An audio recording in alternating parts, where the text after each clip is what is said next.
Welcome back to the deep dive. Our whole mission here is, to cut through all the noise, the overload, and really give you a clear look at what matters. And today we're tackling what is probably the biggest intellectual challenge of our time.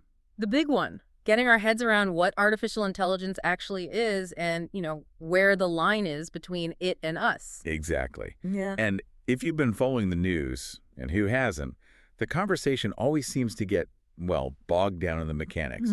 We spend all our time debating if an essay is plagiarism or if an image looks too real. We worry about hallucinations, or we're just amazed at how fast it can write.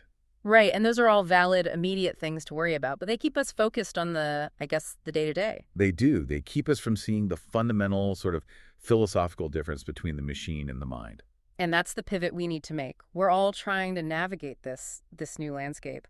The source material calls it a new river of reality, which I love. It's a great metaphor. And the currents are these algorithms we barely understand. So we need more than just, technical rules. We need a compass. A philosophical compass. And that's exactly what William L. Weaver proposes after, 30 years working knee-deep in these algorithms. From the very early stuff, right? Early statistical modeling all the way to today's huge transformer networks. All of it. And his core idea from watching these things for decades is that our old arguments for defining the AI-human relationship just don't cut it anymore. So it's not about speed or how much data it has? No, it's about the target. What is the prediction actually aimed at? And this right here, this is the central idea that our entire deep dive is going to hang on. It is the clearest line you can possibly draw. The difference is this. AI predicts the next word. Or the next token, statistically speaking. Right. And humans predict the consequence. That gap, that huge space between the most probable word and the ripple effect that follows, that's what we're calling the consequence gap. And our goal today is to give you a really clear, actionable way to understand that gap, why it matters so much, ethically and practically. And what your role has to become as this tech becomes, part of everything. So let's jump in. Section 1, the prediction machine paradigm. Okay, so to really grasp the consequence gap, we have to find some common ground first. We need a single lens to look at intelligence, both the machine kind and, our biological kind. And for that, we have to go back a bit, way before this current AI boom. We're talking about Jeff Hawkins' work from 2005 on intelligence. It's a foundational text. Yeah. Hawkins gave us this really powerful, unified theory of what intelligence is, and he centered it all on the neocortex. That's the outer layer of the brain, right? Okay. The wrinkly bit that does all the heavy lifting. Exactly. Language, reasoning, all the complex stuff. And he argued that it's fundamentally a biological machine, and it's designed for one single, relentless purpose. Prediction.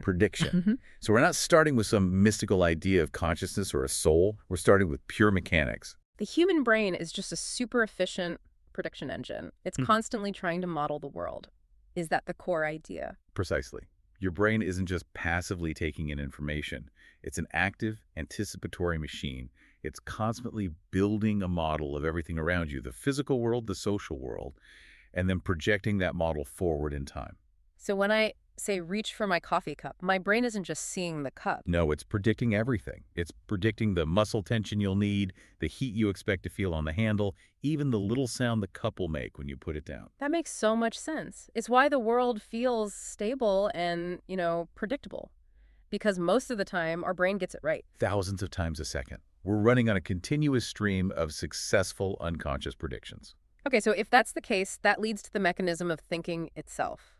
If the brain is always putting out these expectations of what it's about to see or hear or feel, what happens when reality doesn't match? That's the key. That clash, that mismatch between your prediction and what your senses actually report back, that's the error signal. And thinking or learning is just the process of adjusting our internal model to get rid of that error. It's an error correction loop, constantly running. Think about driving. You are nonstop predicting where all the other cars will be in the next 2 seconds. When a car suddenly swerves into your lane without a signal, your sensory reality, the sight of that car moving sideways, completely violates your predictive model. You get that jolt of adrenaline. That's the error signal screaming at you. And the quick mental adjustment you make to swerve or brake, that is your brain minimizing the error in real time. That's thinking in action. I love how clean that definition is because, like you said, it gives us that shared lens. We can now look at a human brain and a large language model and say, okay, they are both, at their core, prediction engines. They both try to minimize error. Right. And now we hit the crucial question. This is where the friction really helps us drill down. If they're both just prediction engines, Yeah. what makes the human prediction so radically different? Couldn't a powerful enough AI with enough data eventually learn to predict consequence? That's the question everyone has. It is. If the basic mechanism is shared, why is one superior? And the answer, the whole key, is in the type of error they're built to minimize and the timeline they operate on. Okay, unpack that. Our biological engine, our wetware, is designed to minimize the error between our prediction and, external reality, physical and social reality. The stakes are real. The stakes are incredibly real. If our prediction is wrong, we could fall down the stairs, we could lose a negotiation, we could get eaten by a lion. The consequences are physical. They're systemic. But an LLM doesn't have those constraints. It doesn't live in the world. It doesn't have a body. It can't fall. It has no social status to lose. Exactly. So the error it minimizes is completely different. The LLM is optimizing for a very, very narrow, immediate internal timeline. Just the sequence of words, of tokens. So its error is purely statistical. It's all internal to its training data. That's the divergence point. Right. That's the fork in the road. They're both prediction machines, yes, but they are optimizing for completely different things. The human is optimizing for survival and social cohesion. And the AI is optimizing for the statistical probability of the next character in a sentence. That's it. And it's why Weaver is so insistent that we're dealing with two totally different operating systems, even if they share this vague ancestor concept of prediction. One lives in the world of grammar and statistics. The other lives in the world of physics and, emotional cost. And you can even see it in the architecture and the cost. The human neocortex runs all these incredibly complex, multi-layered consequence simulations at the same time on about 20 watts of power. The same as a dim light bulb. A dim light bulb.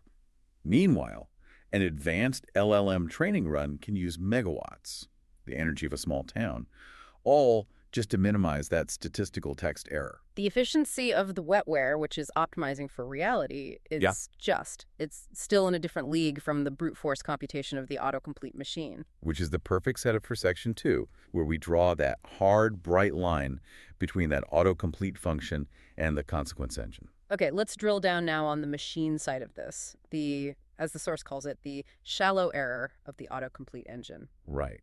When we talk about these LLMs, they do these incredible things with language. And they do it by being just unbelievably good at minimizing one very specific, very narrow type of error. And the source material calling it shallow is really important here. It's crucial. An LLM isn't looking for truth. It isn't looking for meaning or ethics. Its one single obsessive function is to figure out which word or token is the most statistically likely to come next. A token can be a piece of a word or a whole word, right? Yeah, a character, a segment. But the principle is the same. It's the world's most sophisticated game of what comes next, built on an astronomical scale. It's read everything. Trillions of tokens, all the books, all the websites, all the code, and it's just mapped the statistical distance between every idea and every word choice. So think of it like this. If I start a sentence, the sky is. The LLM is just calculating a probability distribution for that next token. Blue would be very high probability. Extremely high. Green would be very low, made of sentient pudding, even lower, but not impossible. And the AI just picks based on that probability. It might add a little randomness to make it sound less robotic, but the core engine is just statistical likelihood. And this really highlights the LLM's fundamental backward glance. It's always looking back at its training data to figure out how to build a forward path of text. It doesn't look forward into the future consequences of what it's about to say. No, it's just trying to create something that looks like what humans have already written. It's optimizing for linguistic precedent. And that's why the AI's definition of right is so incredibly limited. If you ask it something complex, like, what's the best policy for carbon sequestration? It doesn't run a simulation of atmospheric physics. Not at all. It runs a simulation of text. Its right answer is simply the sequence of words that is most statistically aligned with all the complex policy proposals it read in its training data. It's a closed loop, an internal validation. It checks its work against its library, not against the world outside the library. And that is the absolute root cause of the hallucination problem we hear so much about. So a hallucination isn't the AI lying. No, It's the AI succeeding at its job. It's successfully minimizing its statistical error by generating a sequence of tokens that looks perfectly probable, grammatically correct, even if it has absolutely no connection to reality. It will always prioritize grammar over fact. Because its core mission is syntactic probability, not empirical truth. And it can operate in this total vacuum because, crucially, it lacks wetware. It has no body, no biology to anchor its predictions to real sensations or trauma or any kind of complex non-textual experience. It can write you a statistically perfect, beautiful, moving description of grief, but it has never felt loss. It can write a flawless technical manual on bridge building codes, but it cannot simulate the feeling of steel fatiguing under a load or the panic of people on that bridge if it fails. The only error it knows how to minimize is the statistical oddity in a sequence of words. That's it. Now, let's make that contrast as sharp as we can. Let's turn to the human-independent variable, predicting the systemic ripple effects. This is where we leap beyond the machine. Okay, so we're not just predicting the next word. We're biologically and socially wired to predict consequence. Systemic consequence. When we read a sentence or hear someone speak, we're not just checking the grammar. We are immediately, unconsciously, running this incredibly complex, multi-layered simulation in our heads. Projecting the effects of that statement out into the future. Far into the future. It's the difference between just seeing a map and actually understanding the geology, the logistics, the political challenges of the terrain that map represents. And we run these simulations all the time. Let's dig into those if-then scenarios from Weaver because they really nail this down. Let's do it. Start with the professional impact one. So the LLM can generate a technically brilliant memo, a new strategy, perfectly worded. But the human leader running that consequence simulation in their head, they're asking different questions. They're asking, if I send this memo out today, then how will it crush the morale of the team that built the old system? If I use this kind of blunt language, then how does that affect our negotiating position with our partners 6 months from now? The AI gives you the most efficient text. The human predicts the breakdown in trust. The human is trying to minimize the error of organizational failure. Exactly. Now let's take the physical impact. This is huge for engineers, for designers. The AI can generate a perfect circuit diagram for you, based on all the standard parameters. Looks great on paper. Perfect on paper. But the human engineer runs the consequence simulation. If I build this circuit that works perfectly at room temperature, then what happens when it's deployed in a data center where it gets up to 120 degrees? Or what if it's in a device used in the Arctic and it drops to -40? The human is the only one running the simulation of real-world thermal stress, material fatigue, catastrophic failure. The AI only knows the words for those things. It doesn't know the physics. And that brings us to the most critical one, the ethical impact. This is beyond physics. This is about responsibility. The AI can generate a groundbreaking scientific finding, statistically sound, logically perfect. But the human scientist who has a conscience has to ask. If I publish this just as it is, without any ethical guardrails, then who might misuse it? Could it be used for bioweapons? For surveillance? For mass misinformation? What are the second and third order ripple effects on society? The AI is completely indifferent to that. Utterly indifferent. But the human is predicting the error of societal cost. And this ability, this unique capacity to see beyond the immediate output and predict those systemic ripples, this is what the source material calls humanics. Yeah, drawing on thinkers like Joseph Aoun. It's our evolved ability to synthesize information and assess systemic consequence. It's the variable that makes us navigators, not just data processors. So to put a fine point on it, the machine minimizes the error of statistical grammar. And the human minimizes the error of systemic consequence. That is the gap. That is the divide we have to focus on. So if we're talking about the consequence gap, we are by definition talking about responsibility, about ethics. If the machine is just a probability engine, then the weight of what it produces, it all falls on us. It completely falls on the human user, and it forces us to, redefine what we even mean by things like purity or intelligence. The sources make this fascinating parallel here, connecting this super modern problem to ancient wisdom. Yeah, they bring up these teachings like the ones that say a person isn't defined by what goes into their mouth, but by what comes out of it. Which was originally about, spiritual purity versus just following ritualistic rules. But as a metaphor for AI, it's perfect. Let's really unpack it. The AI is the pure machine of input. It has eaten the entire internet, the whole digital sum of human knowledge. And it follows these very strict programmatic kind of dietary laws of statistics and grammar to create its output. So mechanically, it has technical purity. Its process is flawless, the logic is rigid, it sticks to the rules of its training data perfectly. It's never wrong about syntax. But what about what it actually says? That's the thing. The output, even with its perfect grammar, is, as the source says, utterly indifferent to compassion or cruelty, True. to truth outside of text. An AI can generate a statistically likely sequence of words that sounds deeply empathetic, or it can generate a statistically likely sequence that's a hateful, destructive tirade. To the machine, they're both just valid arrangements of tokens. So the technical purity of the process is meaningless if the result is a disaster, which puts the entire burden on the human to be the consequence filter. We're the ones who know our output, our words, what we type can heal or wound. We understand that following the rule of grammar, which is the AI's main job, is so much less important than following the rule of consequence. And if we, as managers or teachers or just users, if we only focus on the mechanics of the input, was the grammar right? Did it cite a source correctly? We are totally missing the ethical weight of the result. We get obsessed with the machine's technical purity, and we completely ignore the real-world fallout of what it helps us do.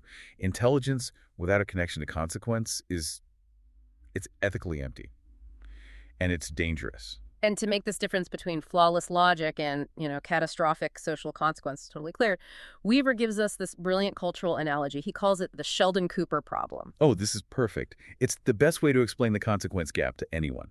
The AI model of intelligence is perfectly represented by those great, logical, but emotionally clueless characters from sci-fi. Mr. Spock, Commander Data, and the most famous one, Dr. Sheldon Cooper. They're all about massive data retrieval, incredible computational speed, and perfect logical syntax. They can calculate anything in seconds. They are the ultimate prediction engine for the next logical token. But their whole character, their comedic flaw, is that they completely fail to predict the social consequence of what they say or do. Exactly. Think of a classic Sheldon scene.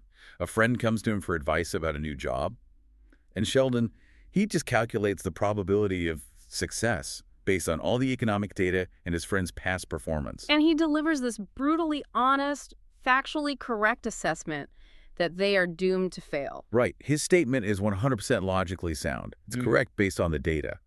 But the social outcome, it's a catastrophe. He destroys his friend's confidence. He ruins the dinner party. He's a social disaster. He predicted the next logical word, but he completely failed the consequence check. And that failure, that inability to apply the social, the empathetic, the contextual filter, that is the consequence gap in AI. The machine gives you the statistically probable answer, but it can't factor in human emotion or social rules. Okay, so if the AI is Sheldon, then who are we supposed to be in this analogy? Where's the humanics layer? We are the captains. We're Kirk. We're Picard. And in Sheldon's world, we are Penny. Ah. These are the characters who serve as that essential humanics layer. They are the top-level prediction engines who can override pure logic when they need to manage the systemic consequence.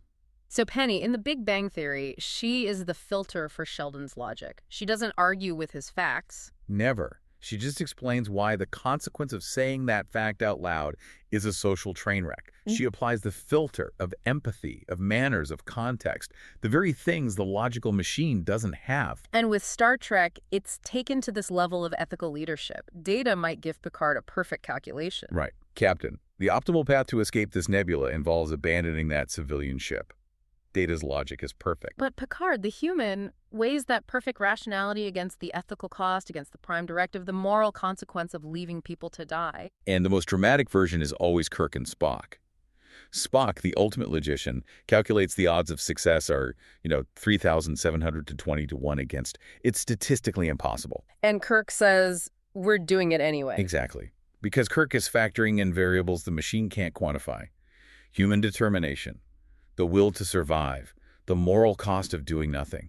He prioritizes the human spirit over the cold calculation. The lesson for us, then, is really profound. The goal isn't to try to be faster than the computer. We can't win that race. We will lose every time. We have to train ourselves and the next generation not to be Sheldon, but to be the captain, to be Penny, to take the statistically perfect output from the AI. And apply that necessary human filter of consequence, of context, of empathy before we do anything with it. That is the new imperative for meaningful human work. It completely redefines what real intelligence is in this new era. It's not about how much you can recall. It's about how you apply it and how you manage the consequences. That's everything. So if we accept this consequence gap, that AI generates the probable word and humans have to evaluate the systemic consequence, then the implications for, well, for everything.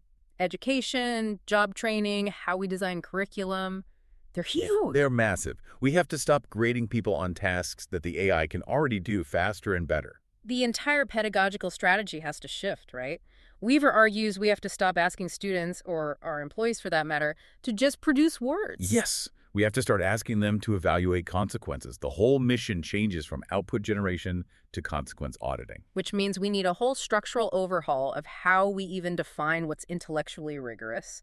And that means we have to sort of split apart one of our most trusted frameworks. Bloom's Taxonomy, which, for anyone who doesn't know, just categorizes our educational goals from simple stuff like remembering facts all the way up to complex synthesis. So how does AI bifurcate it? How does it split it? Well, the AI, just by its nature, it completely dominates the lower levels of thinking. It's the ultimate engine for knowledge recalling facts, defining terms, listing things, and comprehension summarizing, organizing, explaining info with perfect statistical precision. So if you just want a definition or summary of something, the AI is your new checkline. It's the foundation. And if we keep testing students primarily on those lower levels, we're not testing their human skills. We're just testing their ability to use a tool that's freely available to them.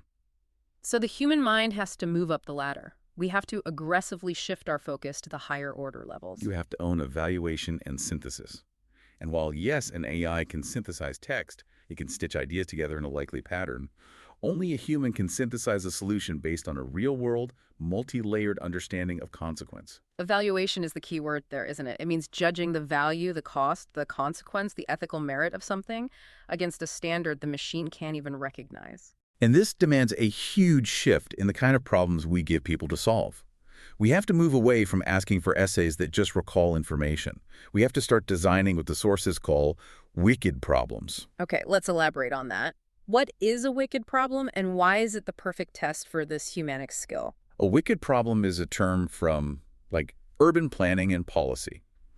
It describes a problem that's super complex, it's ill-defined, you have incomplete or contradictory info, and crucially, there is no single, final, objectively right answer. The right answer depends entirely on whose consequences you decide to prioritize. You've got it. So, designing a new city development plan isn't a wicked problem if you only care about saving money. It becomes wicked when you have to balance the cost against the environmental impact, against displacing residents, against long-term economic stability. Okay. So that's the perfect test for the consequence gap. You let the AI generate the plan, the statistically probable answer that's optimized for, say, cost. But you grade the human not on the plan itself, but on their critical audit of where that plan will inevitably fail. Precisely. The whole goal is to grade the student on their ability to predict 3 critical failures that are baked into that AI-generated solution. What are they? 1, where is this plan going to fail in the real physical world beyond the tidy text-based simulation? 2, who is it going to inadvertently hurt? Identify the ethical blind spots, the marginalized groups whose consequences a statistical model, which is usually based on the majority, is going to miss. And 3. And 3, why might this plan be technically accurate, perfectly logical, grammatically flawless, but morally or systemically a total disaster in the long run? That is the definition of high-level humanics. So how do we actually do this? How do we teach this? It feels very abstract. Well, the sources outline a very specific instructional method to make it concrete. It's called the probability partner model, and it's designed to actively integrate the AI's speed with the human's ethical depth. I feel like this is the most important takeaway for anyone listening who manages a team or designs a course. This changes the whole relationship. The AI stops being this scary oracle and becomes a collaborator you have to audit. That's the goal. Let's walk through the 6 steps. Don't worry. Step 1, AI solution generation. It starts really simply. You define your wicked problem, and you have the AI generate a solution. That just establishes your baseline of statistical probability. The AI does all the heavy lifting of gathering and organizing a logical starting point. Okay, easy enough. Step 2, hypothetical outcomes. This is the first purely human step. Yes, this is where the students, the humanics layer, turn on their consequence engine. They have to propose several hypothetical outcomes. And this isn't just, brainstorming. It's a deep dive into the possible unintended ripple effects, the stuff the AI focused only on the immediate task would never see.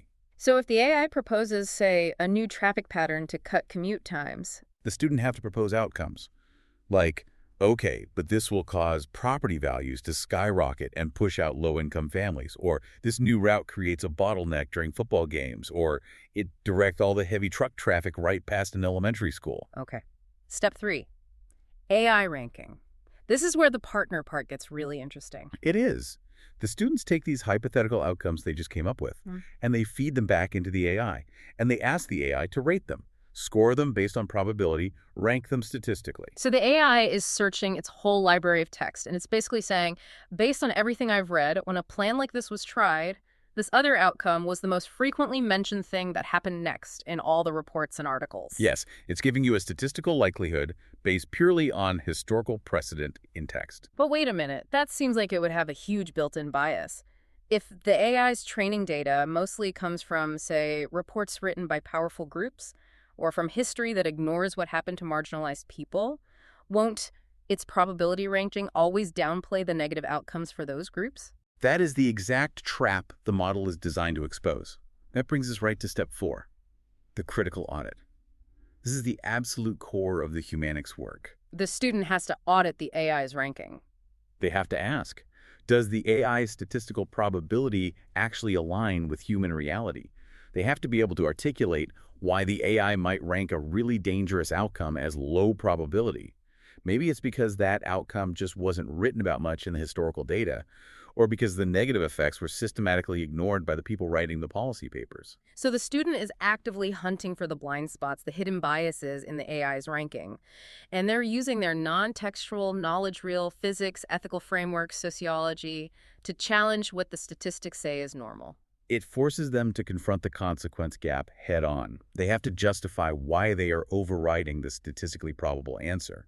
And that demands true mastery of the subject, not just repeating facts. Okay, so once they've audited the system, they take back control in step 5, feedback and constraint. Right. They give explicit human-defined feedback to the AI. They challenge its statistical weights based on ethical rules or physical laws. So they might say to the AI, the human cost of displacement is a non-negotiable constraint. Re-optimize this entire solution, even if it's statistically less efficient. Exactly. They are actively reshaping the AI's internal model based on external, human-defined consequences, using the machine's own power against its initial flawed optimization. And finally, to really stretch that long-term prediction muscle, we get to step 6, long-term extrapolation. Yeah, the students push the simulation further. They ask the AI to take those new probability-adjusted outcomes and extrapolate them 5-10 years into the future. They're forcing the machine to run a much longer, more complex consequence simulation, but under their human ethical direction. This whole iterative loop, it really clarifies the final rules, doesn't it? The AI is the current, it's powerful, it's fast, it generates possibilities. But the human is the pilot, the navigator. We use the AI to map the river, but we reserve the ultimate decision of which channel to take and which waterfall to avoid for ourselves. It's a powerful framework. It shifts the whole question from, can the student do this task, to, can the student critically audit the consequences of this task? That really feels like the true measure of humanics in the 21st century. I think it has to be. So this deep dive into the consequence gap, it really gives us a clear, I think, an actionable compass for how to navigate what's coming. To just synthesize everything we've talked about, the key difference is not speed, it's purpose. Right. AI is the master of statistical probability. It can flawlessly predict the next word based on what's come before, but it is completely blind to the systemic effects of what it produces. Because it doesn't have the wetware. It can't simulate real-world, multi-layered physical and emotional consequence. It's the difference between a machine that knows the grammar of the map and a human who knows that the statistically most likely route leads right over a cliff. Or into an environmental disaster or social collapse. And that brings us all the way back to that final metaphor for you, for the listener. In this new river of reality, the AI is, without a doubt, the current. It's immensely powerful, it's relentless, it's directional, it's statistically precise. It is the raw, unstoppable force and speed of progress. But the human must be the navigator. We are the only ones capable of seeing the waterfall ahead.